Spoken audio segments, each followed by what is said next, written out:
The Made in China label is as famous in Africa as it is around the world. To make this happen, thousands of African traders come to China every year looking for deals on Chinese goods. 10,000 kilometers away, many Chinese entrepreneurs have moved to Africa to seek new opportunities. From trade shows offering every commodity on the planet to railways, ports and high-tech factories. In this series, Closing the Gap, we tell the human stories behind the China phenomenon in Africa.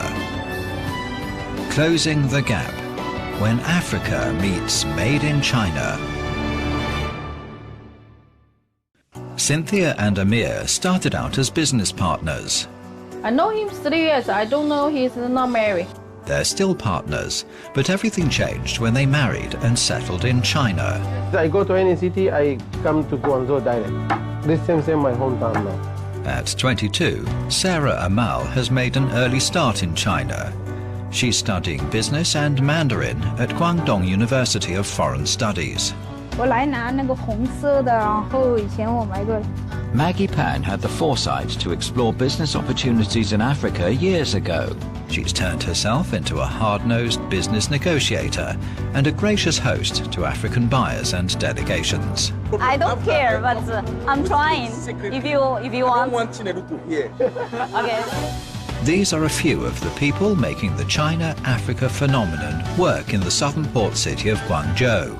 They're the ones placing orders that help fill the thousands of containers that leave China every day. The source of their success, where it all began, is the Canton Fair.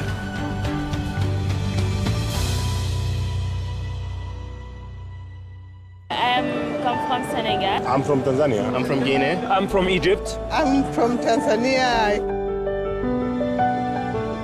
Twice a year, tens of thousands of people from Africa and around the world descend on the Canton Fair, the 60-year-old iconic Chinese trade show, where just about everything is for sale. With its long-established international reputation and expansive facility, the fair is more than a little impressive. طبعا احنا موجود دلوقتي في القاعة بتاعة الماكينات وخطوط الإنتاج. القاعة دي واحدة من أهم القاعات اللي إنها طب كويس جدا الحمد لله. Haitham Talha is live streaming to thousands of followers in Arabic-speaking countries. Doing my business based on social media because I have many fans, thousands of fans. I recommend to them which kind of goods they have to buy. I recommend them which the good suppliers is The Canton Fair may be the world's largest trade show. You can order a container full of television sets, fun things to ride, car parts or irons. You can have your own invention custom made by the hundreds of willing wholesalers representing factories around China.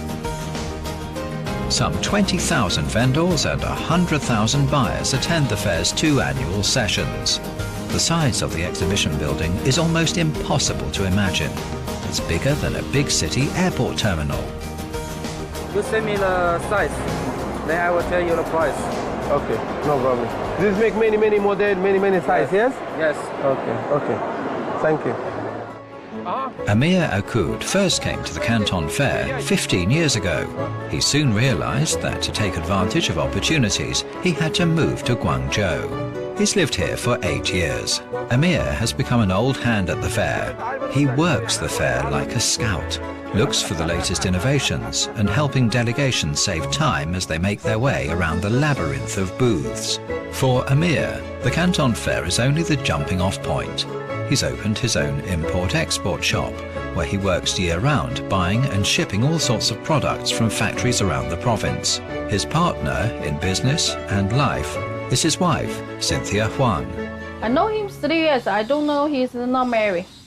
So later he said he want to marry, something like that. We talk, and then I go to Africa, see his all the family first, and then I come back. I have an idea like this.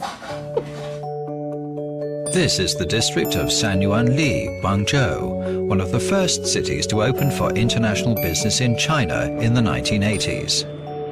Name Amir Akoda, from Sudan. Me first time I come to China, sure I do battery. I sent some many things to Sudan, and I have customers from Africa, South Africa, Nigeria, Ghana, many countries like this. The keys to supplying Chinese products to African customers are good prices and lots of choices. China, many things, even big things, small things, middle things, many can production and price is very good. So why so many Africa come to China? Guangzhou, a mega city of 14 million, is known for many things. It's been a major trade port for centuries. It's now China's leading manufacturing hub, and the work ethic of local people striving to make a better life. Yeah, Guangzhou people very simple. They working very hard, and then they work exactly for wholesale market. Many people working very hard. No time to go out. Sure. Yeah, it means is I go to any city, I come to Guangzhou direct. This same my hometown now. Sudan, Guangzhou.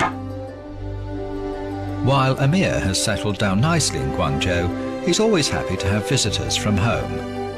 His brother and young niece have travelled from Sudan to check out the city. Going for a stroll in this bustling neighbourhood, you'd be forgiven for thinking you're in some culturally rich African city. But this is Shaobeilu, otherwise known as Little Africa, in the heart of Guangzhou. Some 16,000 Africans live and work or go to school in the subtropical city where the climate reminds them of home. It's one of the largest African communities in Asia. My name is Sarah and I'm from South Sudan, and I came here 2014. Sarah Amal has been studying at Guangdong University of Foreign Studies for 3 years. She's adapted well to the local lifestyle. She speaks Mandarin and buys subway tickets with mobile paying apps such as WeChat and Alipay. But I came here first to Guangzhou with my mother because she's doing business here, and I start seeing the environment. Everything was so interesting, and when I started, now I have interest in business. And this is how I end up in China. My major is business, but in Chinese language, so international Chinese. Because I wanted to stay in China, so I said, let me start with Chinese language so I can communicate with people. And then when I start... Sarah's presentation today is about South Sudan, the youngest nation in Africa. She helps her multinational classmates better understand her home country. And she does it using both Mandarin and English. Here it was the independence of South Sudan. It was a great day.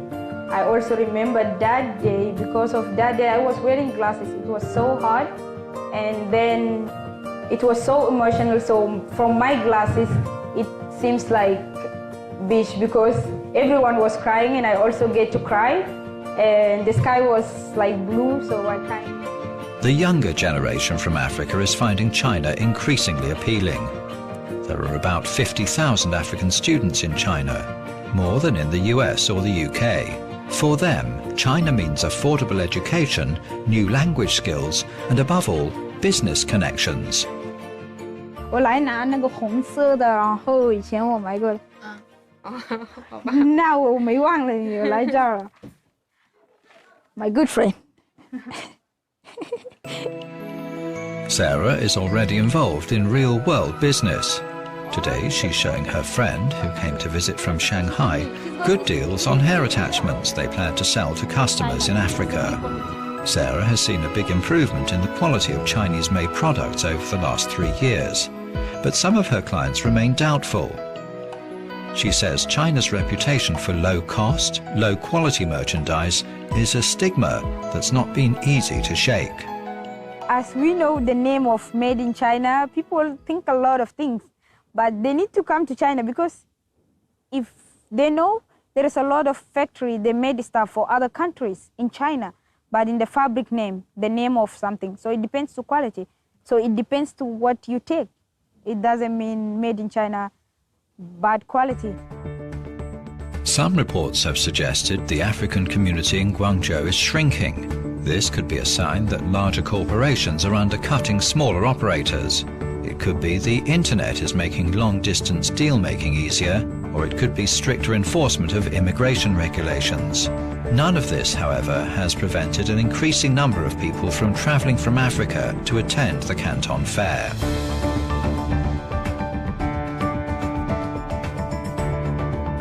At a time of great uncertainties in the global economy, Chinese suppliers have to be proactive in meeting clients, and trade shows like the Canton Fair are their battlefield. Maggie Pan is the managing director at a multi-million-dollar battery factory. She's planning a trans-Africa business trip next month. But right now she needs to quickly win the trust of potential buyers visiting Guangzhou. I don't care, but I'm trying. If you want. 必须有一个深入的 idea， 你才能够拿到你的这个客户，拿到你的成交订单。否则的话呢，只是停留在他说中国制造吗？那好吧，欧洲制造10块，中国制造、韩国制造8块，那个印度尼西亚制造6块，中国制造5块。 就是这样子的讨价还价的这样的位置。To get her clients to place an order, Maggie takes them on a tour of her battery factory, which has been modernized with new machinery and new technology. There's nothing to hide, and she knows her guests will be impressed.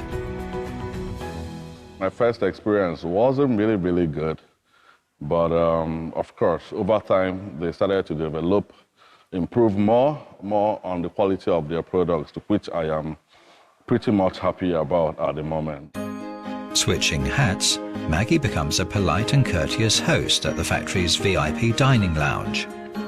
The chefs have learned to prepare various global cuisines, and today they're serving Muslim guests, and that means halal-only ingredients. Maggie is a consummate veteran of overseas sales and has made sure all the niceties have been taken care of. Yet she still has to get to the bottom line and a signature on a contract. They produce a lot of what do you call it, batteries per day. So if I need my container within 2 days or 3 days or 4 days, whatever, then I can easily get it.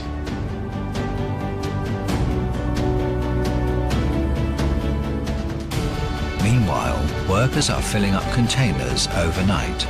The shipment will depart Guangzhou the next morning. As one of the world's top 10 busiest ports and China's main port connecting Africa, thousands of containers leave Guangzhou for African ports every day. They may sail the same routes as the ancients, but their cargo has never been more essential, more important to the world today.